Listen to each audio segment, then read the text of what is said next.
à mon aide.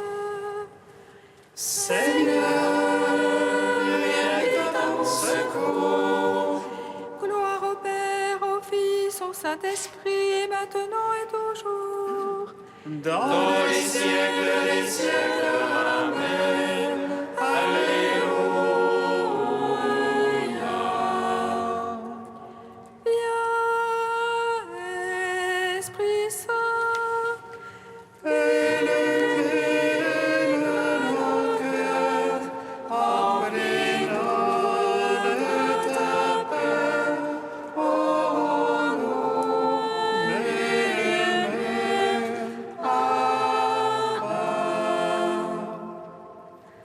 Tu es vérité, oh Dieu, toi notre science et notre crainte. Viens, Esprit Saint, illumine nos cœurs en plénode de ta paix. Oh, nous m'aimer, Abba. malgré laissez-les poser sur le tombeau. Et les soldats dans ton corps immaculé, tu es ressuscité le troisième jour, donnant la vie au monde, Dieu Sauveur. Et du haut des cieux, les anges te chantèrent comme à la source de la vie. Gloire à ta résurrection, ô Christ. Gloire à ta royauté. Gloire à ton œuvre de salut, Seigneur, ami des hommes. Malgré, laissez-les poser sur le tombeau, et les soldats dans ton corps immaculé. Tu es ressuscité le troisième jour, donnant la vie au monde, Dieu Sauveur. Et du haut des cieux, les anges te chantèrent comme à la source de la vie. Gloire à ta résurrection, ô Christ. Gloire à ta royauté. Gloire à ton œuvre de salut, Seigneur, ami des hommes.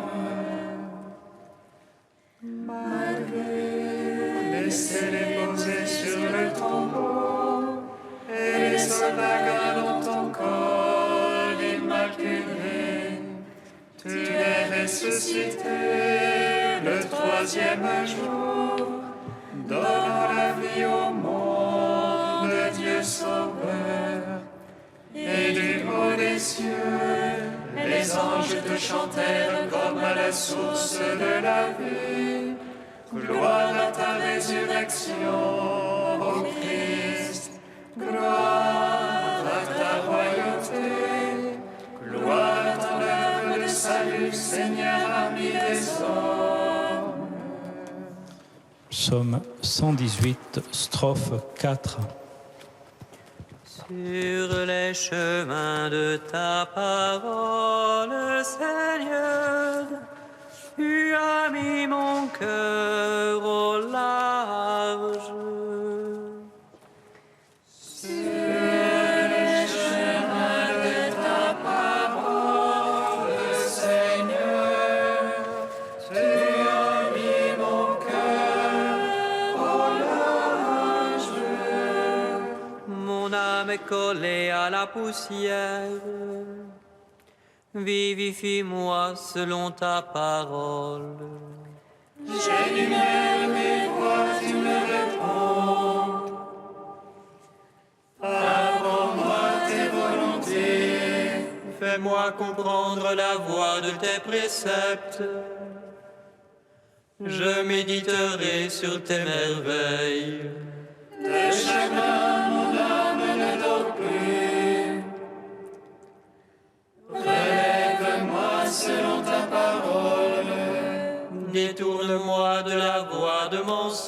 anges. Fais-moi la grâce de ta loi. J'ai choisi la voie de vérité. J'ai désiré tes jugements. Je me tiens collé à ton témoignage. Seigneur, ne me déçois pas.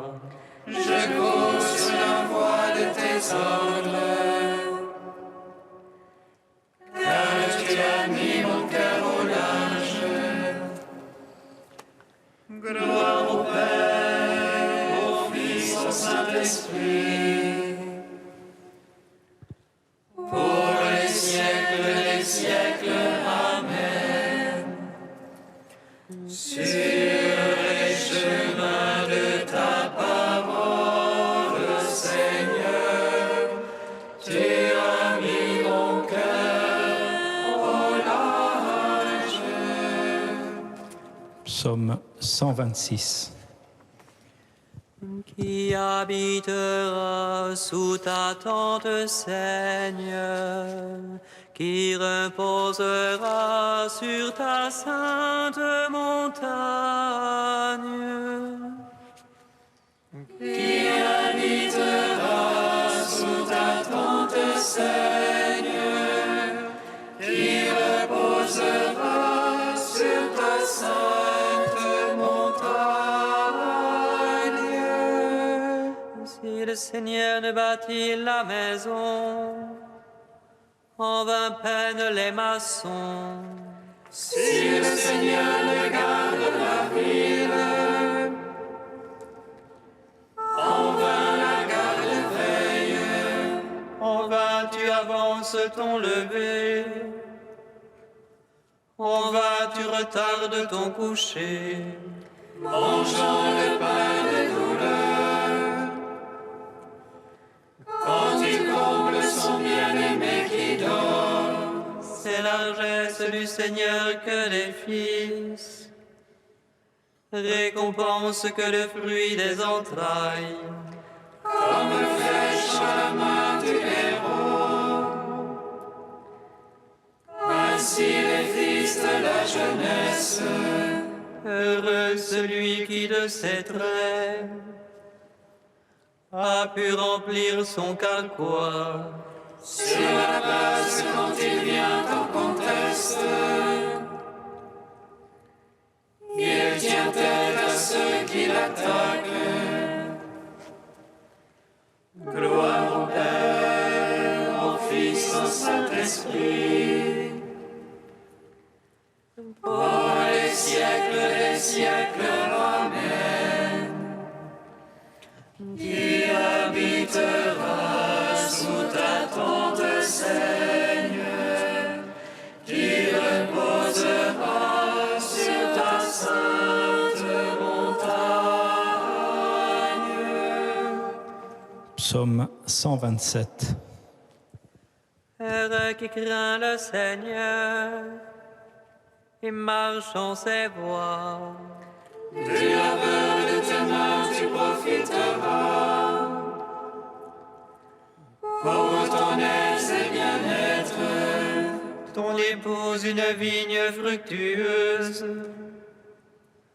au cœur de ta maison. Tes fils des plants d'olivier, alentour de la table. Voilà de quel bien sera béni celui qui craint Dieu. Que le Seigneur te bénisse de Sion tous les jours de ta vie. Puisses-tu voir Jérusalem dans le bonheur et voir les fils de tes fils paix sur Israël. Gloire au Père, au Fils, au Saint-Esprit, pour les siècles des siècles. Amen.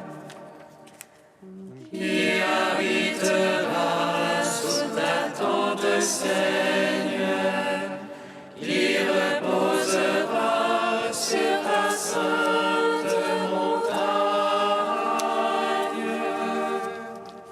Cantique de Moïse, page 251.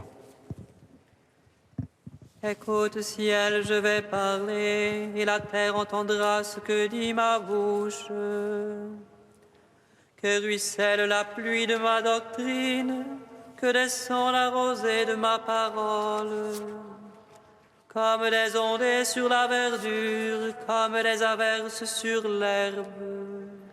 C'est le nom du Seigneur que j'invoque, vous magnifiez votre Dieu. Le rocher parfait est son œuvre, car toutes ses voies sont justice. Dieu de vérité, non de fausseté, lui il est juste et droit. Tu y as souillé les enfants sans tache, engeance fourbe et tortueuse. Est-ce ainsi que vous payez le Seigneur, peuple insensé et stupide? N'est-ce pas lui qui t'a acheté, ton Père qui t'a fait et te maintient? Rappelle-toi les jours d'autrefois, repense aux années révolues. Interroge ton Père qu'il te l'apprenne, tes anciens qu'ils t'en fassent le récit.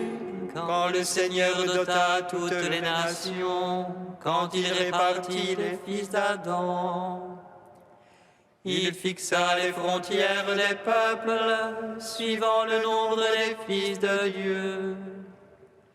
Mais le lot du Seigneur fut son peuple, Jacob sa part d'héritage. Il le découvre au pays de la steppe, dans le lugubre chaos du désert. Il l'entoure, il l'élève, il le garde, comme la prunelle de ses yeux. Tel un aigle qui excite sa nichée, il plane au-dessus de ses petits. Il déploie ses ailes, il le prend, il le porte sur son penage. Le Seigneur seul l'a conduit, pas de Dieu étranger avec lui. Rendons gloire au Père Tout-Puissant, à son Fils Jésus-Christ le Seigneur, à l'Esprit qui habite en nos cœurs, pour les siècles des siècles. Amen.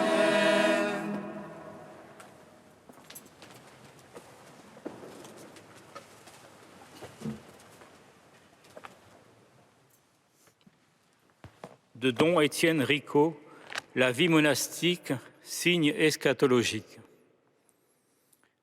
La vie monastique est donc une sorte de pont jeté vers l'au-delà, de passage à la limite, d'enjambement des conditions temporelles, non pour les mépriser, mais pour annoncer dès maintenant leur dépassement. C'est pourquoi le moine renonce à posséder, à dominer, à se marier, dans la ligne de cette invitation de saint Paul. Le temps se fait court, désormais que ceux qui ont une femme soient comme s'ils n'en avaient pas, ceux qui pleurent comme s'ils ne pleuraient pas, ceux qui se réjouissent comme s'ils ne se réjouissaient pas, ceux qui achètent comme s'ils ne possédaient pas, ceux qui usent de ce monde comme s'ils n'en usaient pas vraiment, car elle passe, la figure de ce monde. Pourquoi vouloir s'installer, maîtriser, se perpétuer, quand on a choisi de rechercher les choses d'en haut? Le célibat consacré du moine, en particulier, est une prophétie en acte du royaume des cieux, une anticipation de la condition eschatologique. Certes, le mariage est aussi un signe du royaume, puisqu'il renvoie au mystère des noces du Christ et de l'Église. C'est pourquoi les deux conditions s'appuient l'une sur l'autre pour dire chacune en complémentarité quelque chose de l'amour de Dieu pour l'homme et du destin éternel de celui-ci. C'est ainsi que Dieu avait demandé à Osée de se marier et à Jérémie de rester célibataire, pour qu'ils soient l'un et l'autre une vivante parole de Dieu pour son peuple.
Lecture de l'Apocalypse de Saint Jean. Moi, Jean, j'ai vu dans la main droite de celui qui siège sur le trône un livre en forme de rouleau, écrit au-dedans et à l'extérieur, scellé de 7 sceaux. Puis j'ai vu un ange plein de force qui proclamait d'une voix puissante: Qui donc est digne d'ouvrir le livre et d'en briser les sceaux? Mais personne, au ciel, sur terre et sous la terre, ne pouvait ouvrir le livre et regarder. Je pleurais beaucoup, parce que personne n'avait été trouvé digne d'ouvrir le livre et de regarder. Mais l'un des anciens me dit: Ne pleure pas, voilà qu'il a remporté la victoire, le lion de la tribu de Juda, le rejeton de David. Il ouvrira le livre aux 7 sceaux. Et j'ai vu, entre le trône, les 4 vivants et les anciens, un agneau debout comme égorgé. Ses cornes étaient au nombre de 7, ainsi que ses yeux, qui sont les 7 esprits de Dieu, envoyés sur toute la terre. Il s'avança et prit le livre dans la main droite de celui qui siégeait sur le trône. Quand l'agneau eut pris le livre, les 4 vivants et les 24 anciens se jetèrent à ses pieds. Ils tenaient chacun une cithare et des coupes d'or pleines de parfums qui sont les prières des saints. Ils chantaient ce cantique nouveau. Tu es digne de prendre le livre et d'en ouvrir les sceaux, car tu fus immolé, rachetant pour Dieu par ton sang des gens de toutes tribus, langues, peuples et nations. Pour notre Dieu, tu en as fait un royaume et des prêtres. Ils régneront sur la terre. Gloire et louange à toi. Alléluia. Gloire et louange à toi. Alléluia.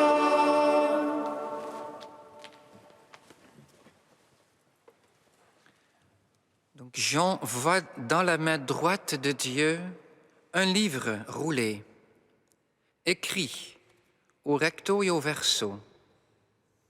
Et le livre ne peut que contenir vraiment absolument toutes les décisions éternelles de Dieu. En effet, qui l'a écrit, sinon Dieu lui-même, de toute éternité? Et s'il est scellé en sorte que personne ne peut le lire, c'est que personne autre que Dieu ne connaît son contenu.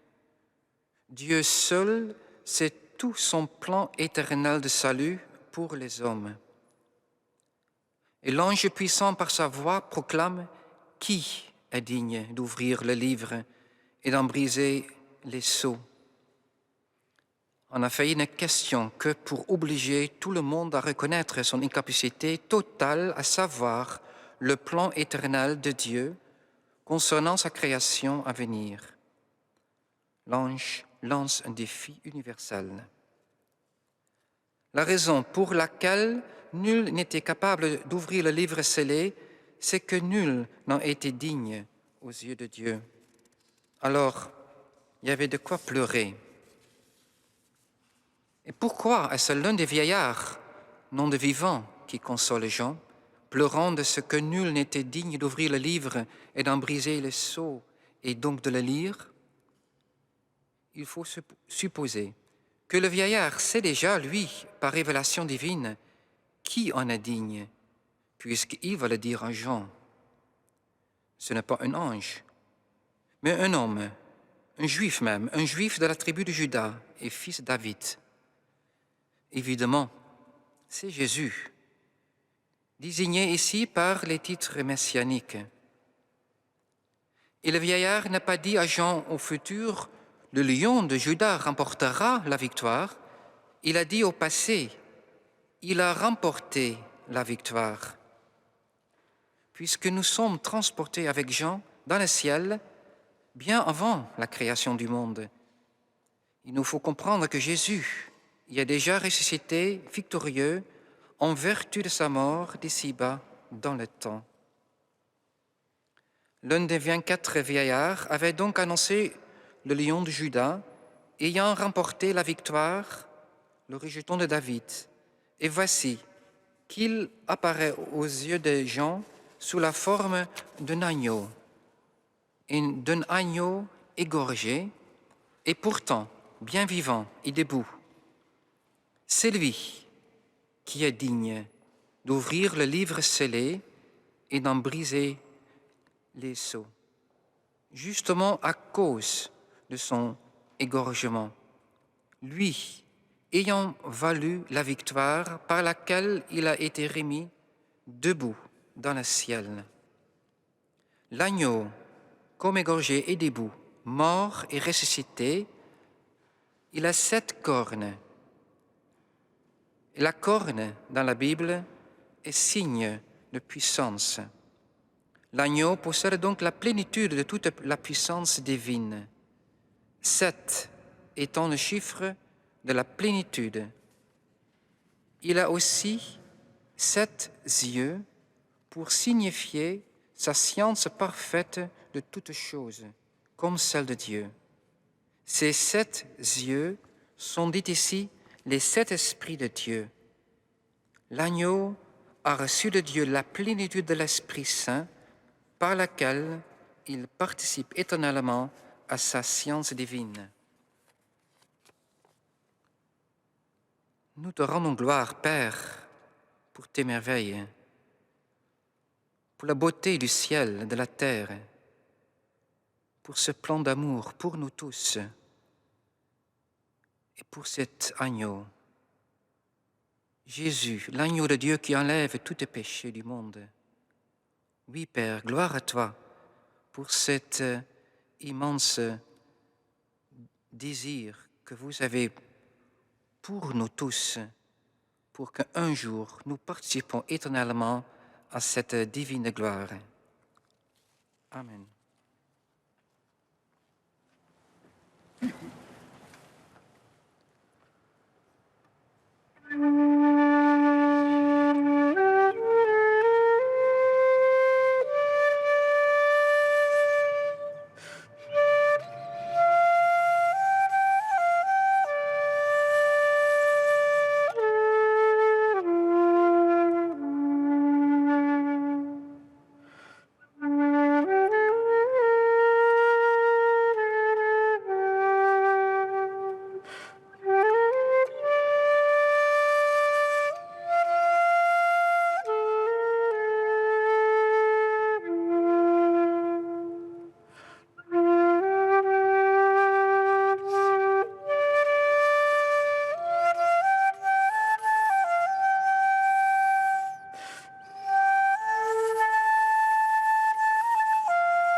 Nous te prions, Seigneur, ami des hommes. Nous te prions, Seigneur, ami des hommes.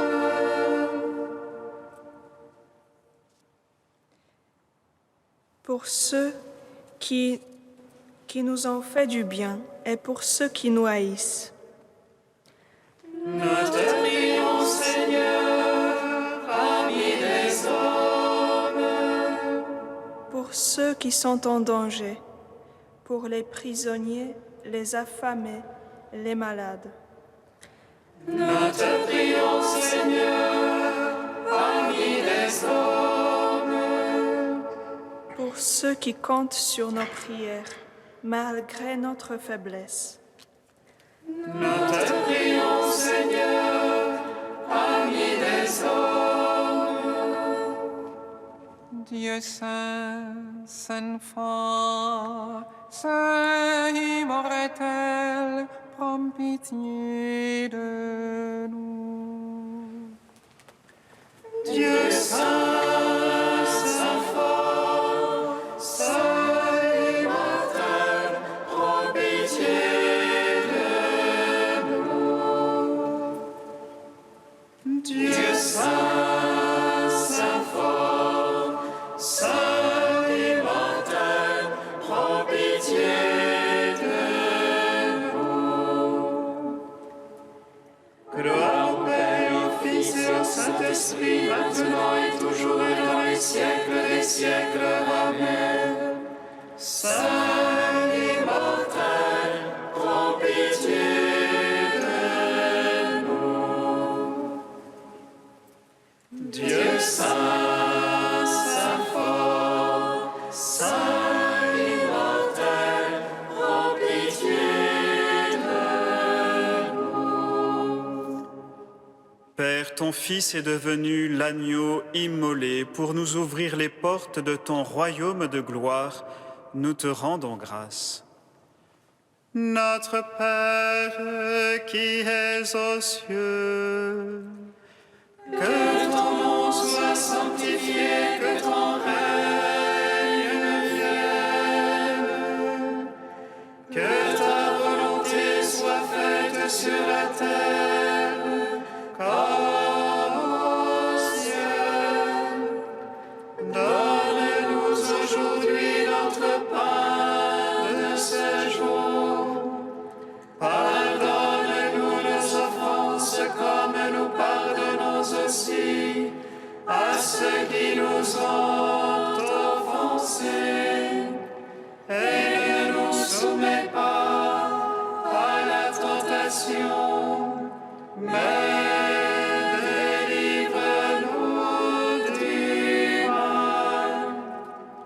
Car c'est à toi qu'appartiennent le règne, la puissance et la gloire, pour les siècles des siècles. Amen.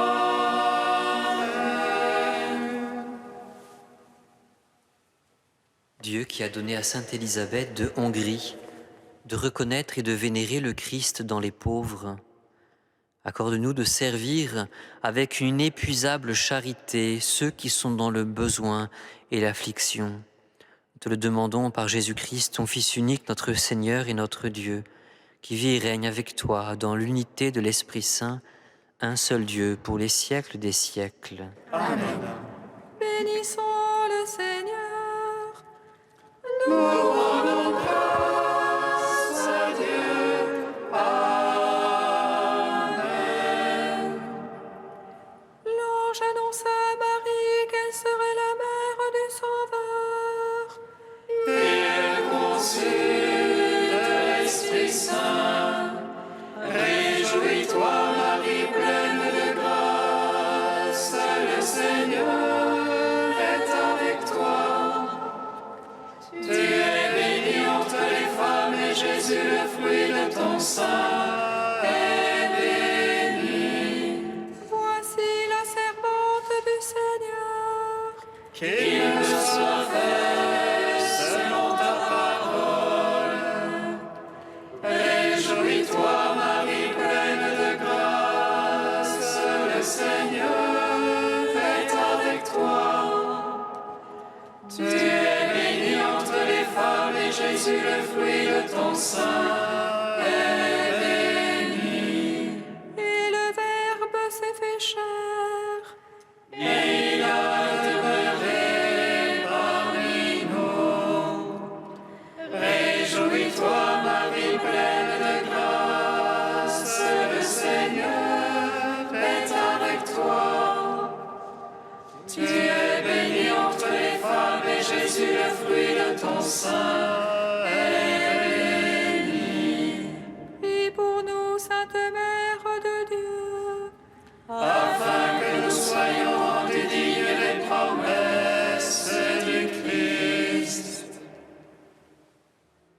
Amen.